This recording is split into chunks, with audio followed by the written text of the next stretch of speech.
Beijing తియాన్మెన్ స్క్వేర్లో China తన ఆయుధ సంపత్తిని పూర్తిగా డిస్ప్లే చేసింది. రెండో ప్రపంచ యుద్ధంలో జపాన్ లొంగిపోయి 80 ఏళ్లైనందుకు గుర్తుగా చైనా ఈ భారీ విక్టరీ పరేడ్ను నిర్వహించింది. ఈ సందర్భంగా శాంతి కోసం కట్టుబడి ఉంటామని, అలాగే అణు ఆయుధ రహిత ప్రపంచంపై మాట్లాడుతూనే చైనాను ఏ శక్తి ఆపలేదని, తమపై దాడి చేయాలని చూస్తే సహించేది లేదని జిన్పింగ్ అన్నారు. ఇంతకీ ఈ పరేడ్ ద్వారా చైనా ప్రపంచానికి ఏం మెసేజ్ పంపింది?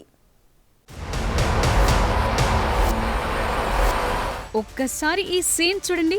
ఒకే ఫ్రేమ్ లో జిన్పింగ్, పుతిన్, కిమ్ ముగ్గురే అమెరికాతో ఢీ అంటే ఢీ అనేవారే. పైగా కమ్యూనిస్ట్ దేశాలు. ఈ ముగ్గురు కలిసి ఒకే స్టేజ్ పై నుంచి చూసిందేంటో తెలుసా?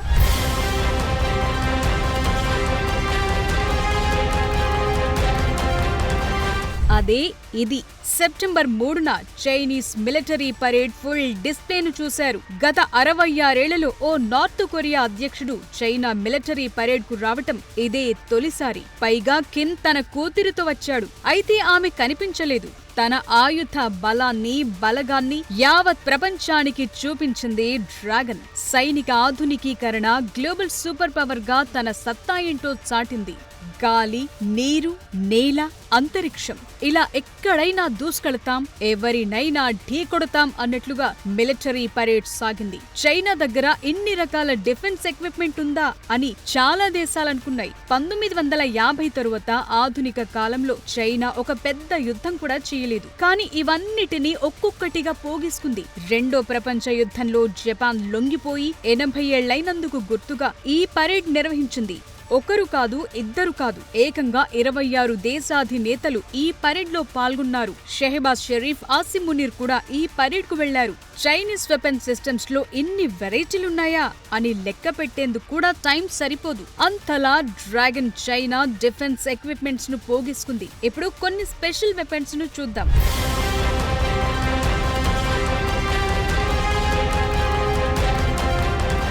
ఈ పరేడ్ లో ఏఐ ఆధారిత డ్రోన్లు, ఆటోమేటెడ్ వార్ హెడ్స్ ను చైనా ప్రదర్శించింది. ఇవి చైనా సైనిక ఆధునీకరణలో కొత్త శకానికి దారితీసింది. చైనా మొదటిసారిగా తన న్యూక్లియర్ ట్రయాడ్ ను పూర్తిగా ప్రదర్శించింది. అంటే గాలి, నీరు, నేల ఇలా ఎక్కడి నుంచైనా అణ్వాయుధాలను ప్రయోగించే వాటిని డిస్ప్లే చేసింది. ఇందులో air base long range missile JL-1 ఉంది. సముద్రం నుంచి ప్రయోగించే JL-3 ఉంది. ఇక DF-61, DF-31 భూమి మీద నుంచి ప్రయోగించే ఖండాంతర క్షిపణి అణ్వాయుధాలు. 7500 మైళ్ల రేంజ్ తో వాషింగ్టన్ ను ఇది టార్గెట్ చేసే వీలుంది.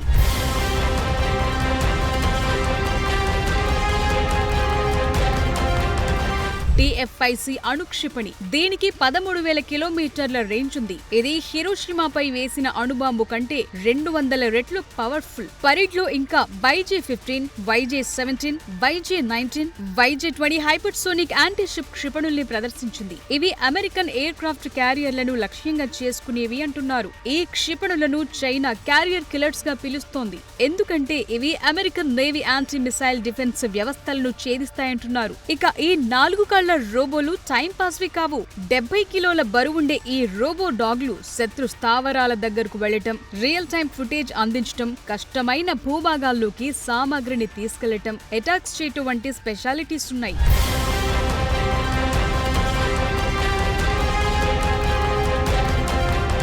ఇక పరేడ్ లో ప్రదర్శించిన వాటిలో అండర్ వాటర్ డ్రోన్లున్నాయి. AJX-002 ఇది 18 నుంచి 20 మీటర్ల పొడవైన టార్పెడో ఆకారంలో ఉన్న అండర్ వాటర్ డ్రోన్. సముద్ర యుద్ధాల్లో వాడకానికి తయారు చేశారు. ఇది స్టెల్త్ ఆపరేషన్లకు, లాంగ్ టర్మ్ పెట్రోలింగ్ కు ఉపయోగపడుతుంది. షిప్ల నుంచి లాంచ్ చేయగల అన్మాన్డ్ హెలికాప్టర్లను ప్రదర్శించారు. JJ-11 drone unmanned combat aerial vehicle కూడా ఉంది. పరేడ్ లో సైబర్ స్పేస్ యూనిట్ కూడా స్పెషల్ అట్రాక్షన్ గా నిలిచింది. సైబర్ వార్ఫేర్ లో చైనా దూరదృష్టికి ఈ వింగ్ నిదర్శనం. ఇక డ్రోన్ దాడులను తిప్పికొట్టడానికి యాంటీ డ్రోన్ లేజర్ వెపన్స్ ను పరేడ్ లో తొలిసారి బాహ్య ప్రపంచానికి చాటింది. ఇక కీలకమైంది HQ-21 స్పేస్ డిఫెన్స్ సిస్టమ్. ఈ సిస్టమ్ తక్కువ భూకక్షలో ఉన్న శాటిలైట్లను టార్గెట్ చేసుకుంటుంది. అంటే స్పేస్ వార్ లోనూ చైనా పవర్ పెరిగిందని ప్రపంచానికి చాటింది. ఇక J-20 స్టెల్త్ ఫైటర్ జెట్లతో ఆకాశంలో విన్యాసాలు చేయించారు. ఇవన్నీ వెస్టర్న్ కంట్రీస్ కు చెక్ పెట్టేందుకే.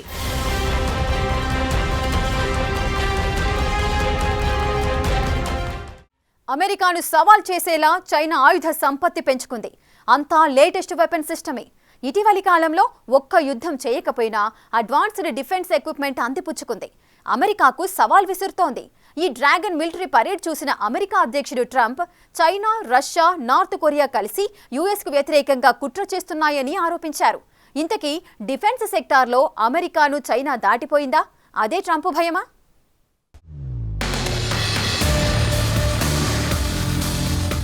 భవిష్యత్ యుద్ధ తంత్రాలంతా ఆటోమేటెడ్, అలాగే డిజిటల్గా మారుతున్నాయి అనడానికి చైనా మిలిటరీ పరేడ్ నిదర్శనం. ఒకప్పుడు లక్షల సంఖ్యలో సైనికులు అవసరం, కానీ ఇప్పుడు సైనికులు తక్కువ ఉన్న టెక్నాలజీతో దెబ్బకొట్టే మిలిటరీ ఎక్విప్మెంట్ అవసరం. ఈ పరేడ్తో చైనా తన లేటెస్ట్ టెక్నాలజీని ప్రదర్శించింది. గతంలో చైనీస్ వెపన్స్ అమెరికన్ లేదంటే రష్యన్ టెక్నాలజీ కాపీ ఆధారంగా ఉండేవి, కానీ ఇప్పుడు చైనా దేశీయంగా కెపాసిటీలను పెంచుకుంది. అయితే ఈ కొత్త ఆయుధాలు యుద్ధాల్లో ప్రూఫ్ కాలేదు, ఎందుకంటే చైనా తన ఆధునిక యుగంలో ఒక్క యుద్ధంలో కూడా పాల్గొనలేదు. ఈ ఆయుధాలు ఎలా పనిచేస్తాయో ఎవరికి తెలియదు. పైగా అమెరికన్ ఎక్స్పర్ట్స్ ఇవన్నీ పేపర్ వెపన్సే అంటున్నారు. తమ B-2 బాంబర్ ఒక్కటి చాలంటున్నారు. జిన్పింగ్, పుతిన్, కిమ్ ఒకే వేదికపై కలిసి కనిపించడం ఈ మూడు దేశాల మధ్య బలమైన రాజకీయ కూటమిగా మారింది. ఇది పశ్చిమ దేశాలకు, ముఖ్యంగా అమెరికాకు ఒక హెచ్చరికగా మారింది. ఎందుకంటే తైవాన్ స్ట్రెయిట్ అలాగే సౌత్ చైనా సీలో అమెరికాకు చెక్ పెట్టే కెపాసిటీతో ఉన్నాయి. గతంలో జపాన్ చేసిన దురాక్రమణలపై జిన్పింగ్ మాట్లాడడం కూడా ఆసియా పసిఫిక్ లో ఫ్యూచర్లో ఉద్రిక్తతలు పెంచడానికి దారితీయొచ్చు. ఈ పరేడ్తో చైనా తన ఆయుధాలను ఇంటర్నేషనల్ మార్కెట్లో అమ్ముకోవడం, మార్కెటింగ్ చేసుకోవడం వంటి వాటిని లక్ష్యంగా పెట్టుకుంది. మయన్మార్ వంటి దేశాలు ఇప్పటికీ చైనా నుంచి ఆయుధాలు భారీగా కొనుగోలు చేస్తున్నాయి. సో ఇప్పుడు అమెరికా దగ్గరికి వద్దాం. చైనా మిలిటరీ పరేడ్ని చూసిన ట్రంప్ కామెంట్ చేయకుండా ఊరుకుంటారా? చైనా, రష్యా, నార్త్ కొరియా కలిసి యుఎస్కు వ్యతిరేకంగా కుట్ర చేస్తున్నాయని ఆరోపించారు. కుట్రలు చేస్తే ట్రంప్ భయపడతారా? అది తెలియాలంటే అమెరికా చైనా ఆయుధ సంపత్తి ఏంటో తెలుసుకోవాలి. గ్లోబల్ ఫైర్ పవర్ ఇండెక్స్ 2025 ఒక రిపోర్ట్ ఇచ్చింది. ఇందులో అమెరికా చైనా దగ్గర ఎంత ఆయుధ బలగముందో చెప్పింది. చైనా దగ్గర 20,18,000 మంది యాక్టివ్ సైనికులున్నారు. అలాగే 10,15,000 మంది రిజర్వ్ సైనికులున్నారు. అటు అమెరికా దగ్గర 10,39,000 యాక్టివ్ ఆర్మీ, 8,45,000 రిజర్వ్ సైనికులున్నారు. ఇక ఎయిర్ ఫోర్స్ విషయం చూస్తే చైనా దగ్గర 3,300 ఎయిర్ క్రాఫ్ట్లున్నాయి. ఇందులో 1,200 ఫైటర్ జెట్లు, 400 బాంబర్లు, 400 డ్రోన్లుండగా అమెరికా దగ్గర 13,300 ఎయిర్ క్రాఫ్ట్లున్నాయి. అందులో 1,800 ఫైటర్ జెట్లు, 600 బాంబర్లు, 2,000 డ్రోన్లతో ఆధిపత్యంతో ఉంది. ఇక నేవల్ కెపాసిటీ చూస్తే చైనా దగ్గర 370 వార్షిప్స్ ఉన్నాయి. ఇందులో 3 ఎయిర్ క్రాఫ్ట్ క్వారియర్లు, 50 డిస్ట్రాయర్లు, 70 సబ్మెరైన్లతో చైనా ప్రపంచంలోని అతిపెద్ద నౌకాదళంగా ఉంది. అటు అమెరికా దగ్గర 290 నేవీ వార్షిప్స్ ఉన్నాయి. ఇందులో 11 ఎయిర్ క్రాఫ్ట్ క్వారియర్లు, 70 సబ్మెరైన్లు, 90 డిస్ట్రాయర్లున్నాయి. కీలకమైన అణ్వాయుధాల విషయంలో చైనా దగ్గర 600 వార్ హెడ్లున్నాయి. 2035 నాటికి 1,500కి విస్తరణ టార్గెట్ గా పెట్టుకున్నారు. అమెరికా దగ్గర 5,044 వార్ హెడ్లున్నాయి. అయితే యుఎస్ తో పోలిస్తే చైనా దగ్గర అణ్వాయుధాలు తక్కువగా ఉన్నప్పటికీ అమెరికా దగ్గర ఉన్న వాటికంటే powerful. China క్షిపణుల్లో DF-41, DF-31, JL-3 వంటి ఖండాంతర బాలిస్టిక్ క్షిపణులు, YJ సిరీస్ హైపర్సోనిక్ క్షిపణులున్నాయి. అమెరికా దగ్గర AGM-183A, ARRW, HAWC hypersonic missiles, Tomahawk cruise క్షిపణులున్నాయి. ఇక సైబర్ స్పేస్ విషయంలో చైనా దగ్గర HQ-29 స్పేస్ డిఫెన్స్ సిస్టమ్ ఉంది. అదే సమయంలో అమెరికాకు US cyber command, space force, anti satellite weapons ఉన్నాయి.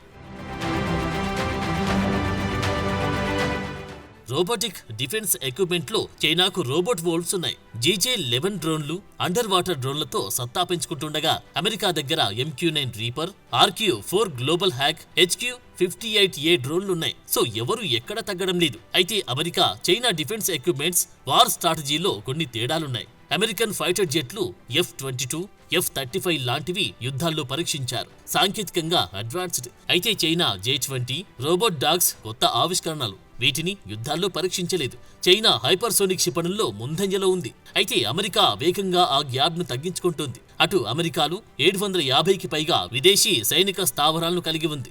ఇది అమెరికాకు యుద్ధాల విషయంలో స్ట్రాటజిక్ పాయింట్. చైనాకు కేవలం 3 నుంచి 4 విదేశీ స్థావరాలే ఉన్నాయి. అంటే ఏ యుద్ధం చేసినా చైనా నుంచే చేయాలి. 2024 చైనా మిలిటరీ పవర్ రిపోర్ట్ ప్రకారం చైనా సైనిక శక్తి వేగంగా అభివృద్ధి చెందుతోంది. ముఖ్యంగా నేవీ, మిసైల్స్, ఎయిర్ డిఫెన్స్ వ్యవస్థల్లో అమెరికాను మించిపోయింది. అందుకే ట్రంప్ జాగ్రత్త పడుతున్నారు. చైనాకు రష్యా, నార్త్ కొరియా తోడైతే తట్టుకోవడం కష్టమన్న ఉద్దేశంలో అమెరికా ఉంది.